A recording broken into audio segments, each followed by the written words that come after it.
Hello, and welcome to a CX Moment. I'm Sarah Reed from Zendesk, and we are about to talk about wine and customer experience and brand, all things and more, all things that are important to wine.com. A CX Moment, though, is really about you, our audience, so please drop your questions into the Q&A and let us know the direction that you want our conversation to go. And if you like what you're chatting about, please share it on social using hashtag CX Moment. Today, we are joined by Addie Wallace, Director of Brand Marketing for Wine.com. But before we dive in and chat with Addie, we'd love to hear a bit from you. And so you're going to see a poll pop up on the right-hand side of your screen. And we'd like to know how connected, how aligned is your customer experience with your brand? So I'll give you all a few moments. And perhaps while we're waiting, Patrick Stone is going to open up his wine.com shipment that he just got this morning and share it with the rest of us. All right, how we doing? Let's go see. Oh, I like to see this. So 48% of you are saying your CX is aligned with your brand like a well-oiled machine. So Addie and I will definitely talk about that a bit more. And half of you are saying, sort of, we're like distant cousins, which doesn't surprise me at all. So Addie, let's start talking about wine. How are you today? I'm great. Thanks so much for having me. Glad And you're here. yeah, So, wine.com is way more than an online wine store. How do you describe what wine.com does? yeah, Wine.com really is the United States' largest online platform for both receiving, buying, and learning about wine. So we are sort of the go-to destination if you are somebody who's really leaned in and looking to, explore the world of wine. And do you think that a wine.com experience is better than me just wandering on into my local grocery store or a wine store down the street? How does that differ? Yeah, well, I am certainly biased, so I will As you I've should got be. my answers as such. But I certainly think so. The average consumer walks into the grocery store, sees a wall of wine. There's a bunch of different bottles that more or less look exactly the same with slightly different labels, oftentimes in languages they don't understand, and without any sort of description as to what's actually in the bottle or what it's going to taste like. So, um, I think that the beauty of shopping with us is that you actually get to learn about what you're purchasing. You can read about what the professionals say is in the bottle, what the winemakers say about it, and make a much more educated decision. And all the while still have access to the beautiful label and whatnot, but so much more context beyond that as well. So I can still choose my wine based on the label, which I know many of us have done over the years. So I can still do that on wine.com, but yet I get this incredibly personalized experience. And let's talk about what that experience looks like. So there's some technology there to help. And so I show up, I don't really know what I'm doing. A bot's going to be the first thing potentially that's going to reach out and tap me on the shoulder, right? Yeah, that's a great point. So it's going to feel like a bot, but it's actually not. Ah, Um, so, when you hit many e-commerce sites today, a little bot chat pops up. It's automated. It's sort of like self-serve. Um, our chat box is actually populated by a real life person who is truly a wine expert. And best of all, they're not commissioned. So they only exist and are there to help you figure out what is the best thing for you and your tastes and your needs. So you're buying a gift, and all you know is that this person likes Napa cabs, but you have a $75 budget. They can point you in the direction of something that person's really going to love. Or perhaps you're throwing a dinner party and you're making a roast chicken. They can help point you in the direction of like what's going to be the best wine to pair for that. So whatever your needs, those wine experts are really just there to make your life better. well, all right. So I think I understand clearly the importance of the customer experience by having a non-commissioned person trying to sell me wine. But what's the benefit to the agent? And how is that improving their experience in that relationship that they're having with that customer? Yeah. I think that the biggest difference for in this sort of environment is that there's no pressure on either side. You know, the wine expert is there to share their knowledge and share their passion for wine. These experts certainly drink a lot and taste a lot of different wines and love sharing their favorites with customers. There's nothing more delightful to them than having this really engaging conversation with somebody who's really interested, and wants to dig in and learn more, um, and so forth. And likewise for the customer, it's so much less intimidating to have some person coming at you, in the aisle of a store, or even like, at a restaurant. Um, it can be very intimidating speaking with a sommelier, feeling like, oh my God, I think they're just going to push me towards the most expensive bottle Right. menu, and like, how do I avoid that? So there's none of that with us, and it just makes it so much easier. You can just be sort of frank about, like, hey, I don't know anything, or I know a lot and I really want this very specific thing. Well, and I think some of us take for granted the idea that at a wine store or at a restaurant, they have a very limited number of bottles. And so the breadth of what they can recommend to you, it has a finite, there's parameters Right. where how many bottles do you have to offer me? Yeah. So if you're on the East Coast or West Coast, for example, we carry over 15,000 wines. So there is truly endless discovery, opportunities for you. And that means that we really can like hone in on a pretty specific thing that we know you're going to love.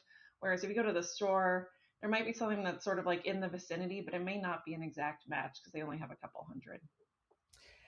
We When we talked earlier, you really stressed how imperative the connection of brand and customer experiences and how they play so beautifully with each other.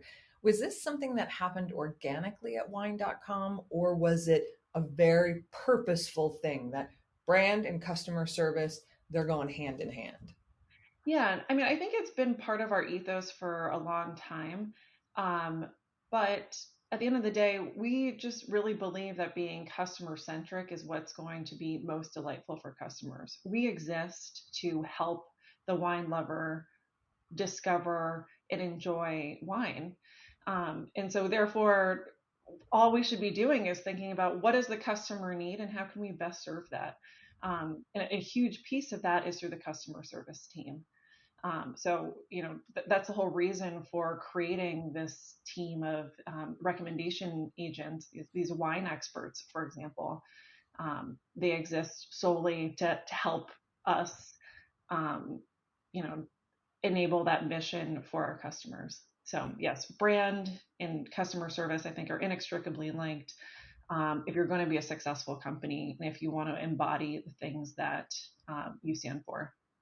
In order to do that consistently, I would anticipate there are some things clearly happening on the back end in the support organization, from training to metrics to operations. Can you highlight for us just a couple of those things that really allow you to maintain that customer centricity? Yeah. I mean, I think at the end of the day, it really comes down to data, and making sure that our agents are armed with as much customer data as possible. So, a big part of why we love Zendesk is that there's this, data ecosystem. So that way an agent can really see, okay, what are all the touch points we've had with this customer? And how can I make sure that I understand like the full context? This person doesn't need to come in and explain, X, Y, and Z. It's like, no, you can just jump in and see what's happened and pick up that conversation. Um, and then in addition to that, there's also this added layer of, okay, well, who are they as a wine consumer and what are they like from that perspective? So our agents can also log in and see these customer profiles of sorts. What have they purchased in the past? Are they a stewardship customer, which is our free shipping or premium membership program. Okay. Just have this full context of who I'm speaking to, and make sure that I'm speaking to them in a personal way. It's not this anonymous, um, you know, bot. It's like, no, I'm a human and you're a human, and let's speak to each other that way. So it sounds like then Zendesk really is that single source of truth for your agents to find out all those fantastic things about a customer. Does it also tell them about customer preferences? So not yet, but that's actually on our roadmap for this year is to help connect those data points. We have some of that on our own end. So how do we make sure that that's visible to to the agents um, more readily as they're interacting with folks? So that is very much like number one priority for the CS roadmap. I love it. Well, I so this is a great question from Joyce. You clearly you're creating some fans already in the audience, not just for the wine, but also for the company, and wanting to potentially come work for you. But what does someone have to already know all about wine? Do they have if they want to become an agent, or is this just I'm passionate about this? You're going to teach me the things I don't know. Like, help me out there. Yeah. So we have two teams of agents, those that are purely on the customer service side, and you don't have to have wine knowledge there, though I'm pretty sure that many of our agents who have been around a while have become experts in wine just by being around it, being interested in chatting with the rest of the team. And then we have a team of these recommendation agents, and those folks are credentialed wine experts who have been working in the trade for a decade plus. Like these folks just have so much experience, that's hard for us to do training on. It's sort of like you in some sense it's hard to replicate 10 years of having tasted wine. Right. um, so, if you don't have that experience, I think, our customer service team would be a great place to start. And, you can always get credentialed in the background to try to move over to the other team. So speaking of these agents, you mentioned in a previous conversation that you think of your agents as super agents. What exactly does that mean? Yeah, well, that was large. I mean, all of our agents are great, but I think that comment was largely in the context of these recommendations team because they're not only to help about with your wine, but they can also help with all of the regular CS things. So sort of like if you encounter somebody who has any sort of need, these agents can answer and help address virtually any problem, question, comment, thing that comes up. And I think that's pretty powerful, to have somebody who can, just sort of be a jack of all trades and just be a really great representative of the brand and the company. Well, and it really goes back to that whole customer experience of you're not having to transfer people all around. It's like, oh, I'm sorry, I just recommend wine. I don't support, anything else about our platform or your shipping delay or anything like that.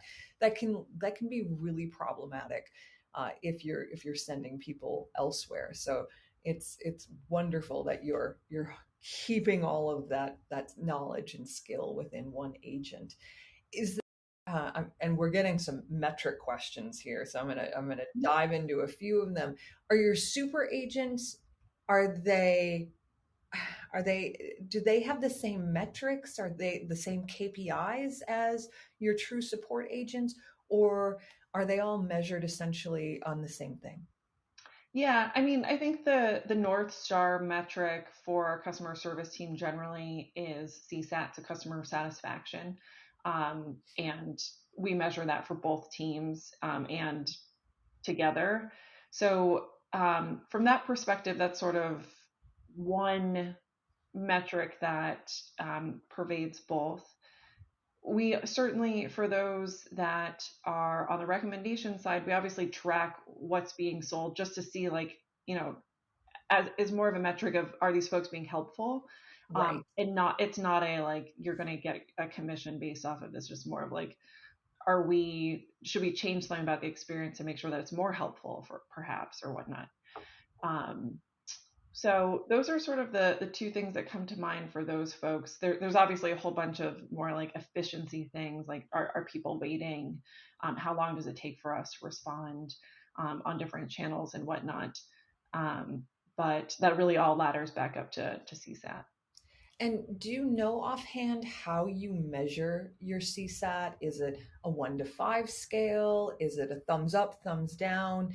Like, how do you know how that is measured? Unfortunately, I'm not as close to it. I've seen the numbers. It's scale from 1 to 10, but I'm not sure um, What the when. specifics are in between, which is fine, which Yeah, is sorry. fine. But Louise, to answer one of your questions, it is a 1 to 10 score. Yeah. So I'm very curious, as we've talked about, the what one perceives as an automated bot is actually a human. And clearly that was purposeful. But have you ever considered utilizing automation to do that routing, or do you just believe that it's that the chat functionality is best served by a human? Yeah, it's interesting because the consumer tends to think that it's a bot. Right. Even though we say like, "Hi, my name is Jeff, and I'm a wine expert, and I'm here to help you. How can I help?" They still assume it's a bot. So something that's on our mind is how do we um, make that more obvious? So maybe Ah, there's something about the design that looks different to sort of emphasize that. And then with that, I think there is a thought of, okay, well, there are a lot of pretty standard CS questions that are not recommendations focused, where actually the customer probably would be best served in more automated fashion. Like, let's just get them back to their account page and the order status. So that is very much something on our mind to investigate further and figure out what's the best flow. Obviously, we don't want to. It's not an attempt to make anything less personal, but rather how do we get the customer the best answer most quickly, because that's what they're looking for. that's absolutely right. There are certainly some things that, to your point, are best done just by self-service. Although it's remarkable and refreshing that you have put so much personalization and human touch around it. Let's talk a bit about training because your agents are so much more than order takers. How do you provide training? Are they trained on specific brands? Are they trained on wine in general? And how often do you have to refresh wine training? Yeah, that's a great question. We have a whole team of folks that are constantly thinking about training and building out and updating our knowledge base and disseminating that information out.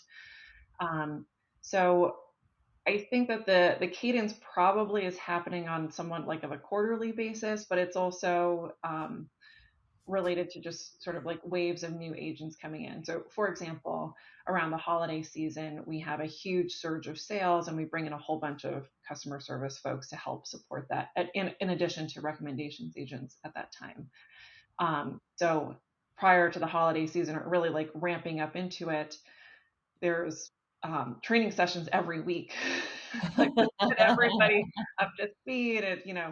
Um, some of our agents spend much of that time just training and teaching others. And do you send them wine? Do they sample wine as part of their training? Just out of curiosity. Yeah. So for regular customer service agent, no. On occasion, we do educational tastings for our recommendations teams, and that will be around a specific effort that we have. Perhaps we work with these groups called regional trade organizations Okay. that represent, say, the region of Bordeaux in France, and they represent, 100 different producers there. So when we have partnerships with folks like that, they will often say, "Hey, we want to make sure that your team is very well versed in our wine, and we'd love to send, 50 of them 3 bottles. We're going to do an online seminar to teach them. So there are definitely times when we do that as well. Well, speaking of those online tasting events, that was one of the things that came out of the pandemic, right? Yeah, You all had to go through some really radical transformation in the early days because people couldn't get to these actual events. And so, if I remember correctly, you started virtual wine tastings back in April of 2020. that's right. Yeah, it was kind of a crazy time. In February, we had really just embarked on a big planning session for rolling out in-person events. um, all That was good timing, right? Right, exactly. Yeah. January and February were just like tons of research and planning and talking to producers. What we wanted to do was enable our customers to have these really great in-person experiences when they went to wine country, be it in Napa or in Italy, wherever, and bring the producers and our customers together. And naturally, in March, we realized maybe we should put a pause on this planning process, and we made a hard pivot towards doing virtual tastings. So we launched those mid-April, and we haven't stopped since. We do at least 3 to 4 a month. I think at this point we've probably done well over 100.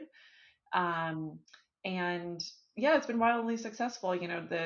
It's amazing how much the consumer has just adapted to this sort of hybrid online and slash IRL life, and really embrace the online experiences that are now available, even like this. Right. Which I think is pretty great. Well, I do anticipate you'll be keeping up with those online wine tastings. I know my husband and I have done a few of them, and they've been fantastic. And yeah, there's something about being able to be with a group of people all around the world, for that matter, and be experiencing the same thing. So I do think there's something special about it. Yeah, yeah, exactly. And you get to sit there and, basically talk with somebody who's sitting in Italy drinking the same wine. They made it for you. Like that's pretty cool. That is actually really cool. All right, well, so you talked a bit about what's next for wine.com. What are some of the other things that are on your horizon that you'll be focusing on? Yeah. So I think a big initiative this year is personalization.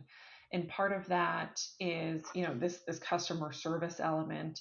But it's also just the site experience overall. How do we make sure that the customer experience is really tailored to every customer? Because at the end of the day, um, wine consumers each have really individual tastes, and everybody is at a different point on their own individual wine journey. And speaking to all wine consumers as if they're one like a monolith, it's just um, it leaves a lot of opportunity on the table for better customer satisfaction. Um, so a big effort on our part is pulling that forward through all of our efforts, from customer service to product to marketing, and I'm really excited about that. It's also going to come through a lot in our subscription businesses. So we have two subscription businesses. One is this premium membership that's sort of like a prime for wine, if you will. And then another one is a personalized wine club. But both of those, for both of them, this year is really about, okay, how do we make the experience even better? Because these are the folks that are really, really leaned in with us, that are providing a ton of data. How do we use that to make their experience even better? And as the director of brand for wine.com, what has your support team taught you about either the importance of service or the importance of service and brand together? Yeah. Um, you know, I spent a lot of time speaking with our customers and reading through, Zendesk chats, recommendations chats, our NPS survey and whatnot. So I feel very um, in touch with how our customer thinks and feels. And what they're looking for is that sense of personalization. And I think that that's what we're trying to do with our brand. Um, I'd say many companies, ourselves included, historically have really spent a lot of time just speaking about themselves. We do this, we do that. And our branding efforts right now are about moving us towards here's how you're going to benefit. Here's how your life is going to get better. Here's why your wine experience is going to be remarkable. Um, and so I think the subtle change of emphasis in our messaging, I think, is a really big deal, and representative Mhm. of how we think and how we feel about our customers. We were chatting with one of the former executives of Netflix last night, and he said something very similar, that the one of the most important things he ever did as an executive was have his leadership team review support interactions and be talking to the support team, because that's the only way that they truly understood both what customers needed and what the agents, what their experience was and their interpretation of what was happening as well. Totally. So And yeah, that's a huge it's part of our culture. Every single day, our entire executive team, really well, it's much more than that. It's, all directors and above, and then there's a whole bunch of other junior folks who receive this as well. But everybody receives our NPS survey results and the feedback. And we also work with another company called BizRate. Mhm. And those comments come through to this entire team. And I'm always amazed and happy to see people send them back to me saying like, oh, did you see this customer said this? Or, oh, wow, I noticed that somebody had this issue. Like we should go investigate that. So it's really a great way to build up and rally the team, and also a Mhm. great sort of canary in the coal mine to identify issues that you might not be aware of as well. And another great way to connect brand and customer service together. Right. All right, we have 2 minutes left. And so I'm going to ask you some rapid fire questions. All right, first question comes from, oh, now I can't find it. How do you determine what wines go on sale? That's a good question for our merchandising team that I'm actually, unfortunately, not as familiar with. But I think it is probably some, mix of like inventory availability and whatnot. But the good news is they're all good wines, so keep looking for those wines on sale. NPS and CSAT are really important. Do you utilize a customer effort score? I'm not sure. I don't Great think so. question. We will Good find out. question. Yes. How do I get funneled to a super agent or a wine expert as opposed to a support agent? If you come to the site and are looking at the homepage or any wine product, you will encounter a wine recommendations expert. Only if you're looking at an account page or an order page will you encounter a customer service agent. So we try to Excellent. be context specific. So if you are in need of wine, you are going to talk to a super agent. That's I right. love that. Well, Addie, we have run out of time. I told you it would go fast. So thank you so much for sharing your expertise with us. And thanks to everyone listening for sharing a moment. Please give us feedback. We love feedback. Please respond to the poll that's in the chat, and we'll choose 10 random respondents who will each win a $5 Starbucks gift card. And we love to hear your thoughts. And so please continue to let us know what you think of our event. And we have a lot of amazing CX things coming up. Join us for Relate. It's our biggest flagship event. Happens May 11th here in EMEA, and LATAM, and it'll be on May 12th in APAC. And then you'll hear from our Zendesk CEO, Mikkel Svein, about the future of customer intelligence. He'll talk about product roadmaps. And of course, you'll hear from some of our favorite Zendesk customers. So please check it out. The registration link is in the chat. And then our next CX moment will take place on April 24th. We'll be joined by Aja Varney, Director of Global Customer Engagement for Spartan Race. Until then, be safe, be helpful, and we'll chat again soon. Thanks, everybody. Thank you.